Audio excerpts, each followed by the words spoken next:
Alright, so this is my new Schwinn AirDyne AD2 exercise bike. Bought it on Amazon, $400, delivered to the house. Getting it down the basement was a little work. It wasn't too bad. 72 pounds is all. I'm going to get ready to take it out of the box and see if I have the wherewithal to put this sumbitch together. It's called AD2 out of the box. And here's all the parts. This looks like it is probably well within my abilities to put it together. Came with an instruction manual. You know, instruction manuals are for sissies. There's my One Direction blanket. Still pretty broken up about Zayn leaving the band and all, but I'm hoping to exercise my way through it. The seat, there's a seat. The reviews I've read is that the seat is really uncomfortable. I'll let you know. As far as tools that I'm supposed to need for this thing, they all come in this little kit. These are all my little parts right there. The only other recommended tools would be a knife and a pair of scissors. It was packaged pretty tight. That's probably to get it out of the package. Here's the body of the unit, and there's the arms, there's your roller legs, there's your pedals and your little foot strap so you can get a little pull on the upstroke. There's your seat bar, there's your seat. There's your little hardware package, little housings or whatever the arms connect to the machine. So the first step in putting this thing together is to attach these stabilizer bars. Would you like to go from this to this? Or how about this to this? You can do it with the Airdyne AD2 by Schwinn. More to come. So the first step in putting this thing together is to attach these stabilizer bars in the front of the machine. Make sure that the wheels are outward facing on the front stabilizer bar. Now I'm installing the rear stabilizer bar. I've got my first bolt in place. I had a little bit of an issue initially. If you see, there's the curve right here, part of the base unit, and then there's a stabilizer bar, and they didn't really want to come together real well for me. So I applied a little logic, and there's one more recommended tool. That is a mallet. I malleted the shit, and I don't think I did any damage to it other than scratch the paint just a bit right there. The thing comes with these curved washers. Your curved washer goes right there, and then you got a lock washer. A lock washer right there goes on your bolt, and you put it in there like so, and you tighten it down. That's what I did. On the rear one, you want to be sure that the little Schwinn emblem is facing out towards the back, so the whole world can know you're riding a Schwinn, facing out towards the back. And that is step one of the installation. The next step in the installation is to install the pedals. The instruction manual points out, instruction manuals are for sissies. The instruction manual points out to be sure that you recognize that the left pedal is reverse threaded, so you got to thread it on. It's got a little arrow on there. Hopefully it's idiot proof, because I need that. I'm going to screw it on, put the right pedal on, and then the pedals will hopefully be installed. In the kit came this little modified Phillips head screwdriver / wrench, so tightening the pedals. Film myself making these videos a pain in the ass, but Crackhead swears he's going to make me an internet star. I'm not sure why he insists I be topless in all the videos, though.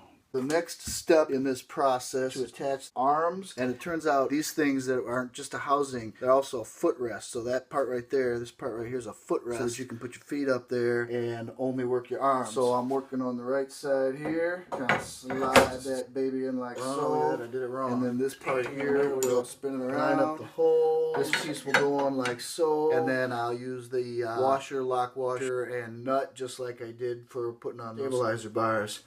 Like to say, if it ain't right, it's left.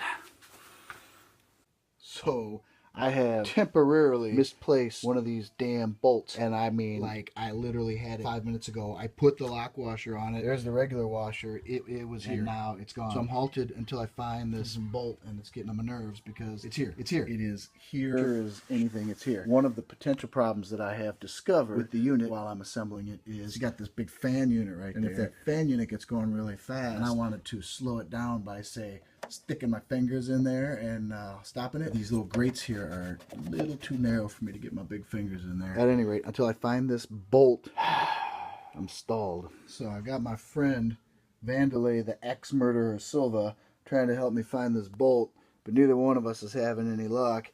And he only speaks Portuguese, and he keeps trying to slap me in a rear naked choke every time I give my back. So, I mean, this thing has just disappeared.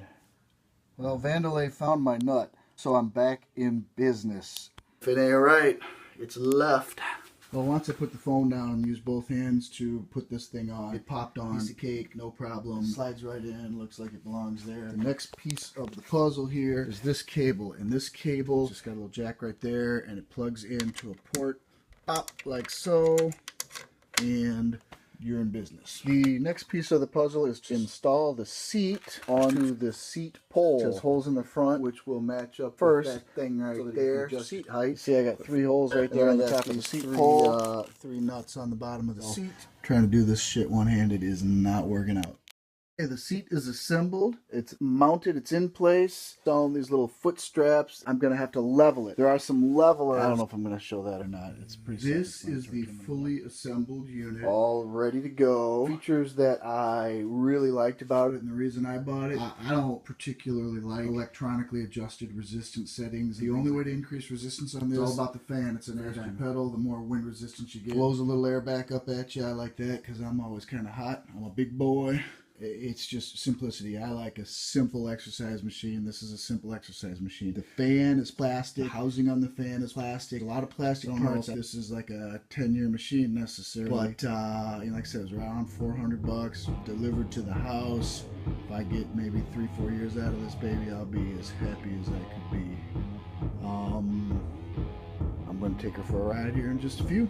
It's mounted. It's in place. Alright, so this is my new Schwinn AirDyne AD2 exercise bike. Bought it on Amazon. $400 delivered to the house. Plastic. The fan is plastic. And there's the arms. There's your roller legs. You can get a little pull on the upstroke. And just slap me in a rear naked choke every time I give my back. I mean, this thing has just disappeared. The instruction manuals are for sissies. Well, Vandalay found my nut. Like they say, if it ain't right, it's left. Film myself making this video is a pain in the ass. Crackhead swears he's gonna make me an internet star.